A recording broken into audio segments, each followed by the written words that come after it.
رک جائیے، سکرول مت کریں۔ میں نہیں جانتی آپ کون ہیں اور آپ مجھے نہیں جانتے کہ میں کون ہوں، لیکن شاید اللہ تعالیٰ نے آپ کو یہ ویڈیو کسی وجہ سے دکھائی ہے۔ آج میں آپ کے ساتھ قرآن مجید کی ایک ایسی عظیم دعا شیئر کرنے جا رہی ہوں جو حضرت یونس علیہ السلام نے سخت آزمائش کے وقت پڑھی۔ اگر آپ پریشان ہیں، دل پریشان ہے،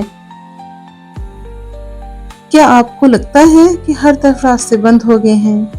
اگر ایسا ہے تو آج کی یہ ویڈیو آخر تک ضرور دیکھیں، کیونکہ آج ہم قرآن کریم کی ایک ایسی عظیم دعا کے بارے میں بات کریں گے جسے حضرت یونس علیہ السلام نے شدید آزمائش کے وقت پڑھا اور اللہ تعالیٰ نے انہیں نجات عطا فرمائی۔ اور یہ دعا فرمائی: تیرے سوا کوئی معبود نہیں اور ہر عیب سے پاک ہے، بے شک میں ہی قصورواروں میں سے تھا۔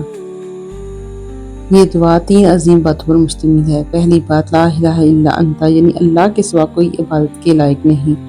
دوسری بات، سبحانک، یعنی اے اللہ تو ہر قسم کی کمی اور عیب سے پاک ہے۔ تیسری بات، انی کنت من الظالمین، یعنی بندہ اپنی غلطی کا اعتراف کرتا ہے اور اللہ کے سامنے عاجزی اختیار کرتا ہے۔ اس لیے یہ دعا توحید، اللہ کی پاکی اور اپنی عاجزی و توبہ تینوں کو جمع کرتی ہے۔ حضرت یونس علیہ السلام کا واقعہ۔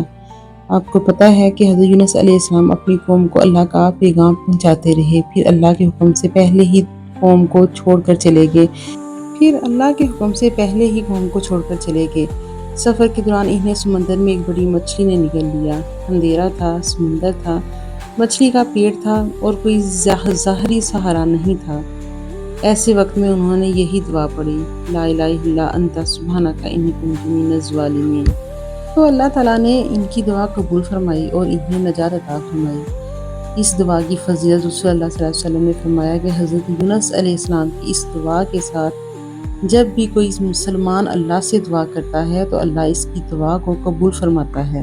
یہ حدیث اس دعا کی عظیم فضیلت کو بیان کرتی ہے۔ یہ ہم کب پڑھ سکتے ہیں؟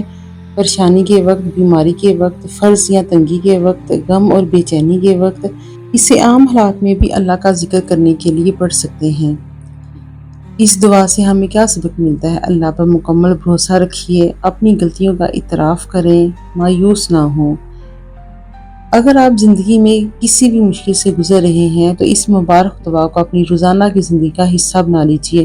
اللہ تعالیٰ سے امید رکھیں، توبہ کیجئے اور دل سے یہ دعا مانگیں: اللہ تعالیٰ ہم سب کی پریشانیوں کو دور فرمائے، ہمارے گناہوں کو معاف فرمائے، کیونکہ ہر حال میں اللہ سے آپ دعا کرتے رہیں۔ اللہ اپنے بندوں کی پکار سنتا ہے۔ اللہ تعالیٰ ہمارے گناہوں کو معاف فرمائے اور قرآن کریم کی دعاؤں پر عمل کرنے کی توفیق عطا فرمائے۔ اگر آپ کو یہ ویڈیو پسند آئے تو اسے ضرور شیئر کریں تاکہ زیادہ سے زیادہ لوگ اس عظیم قرآنی دعا سے فائدہ اٹھا سکیں۔ جزاک اللہ خیر۔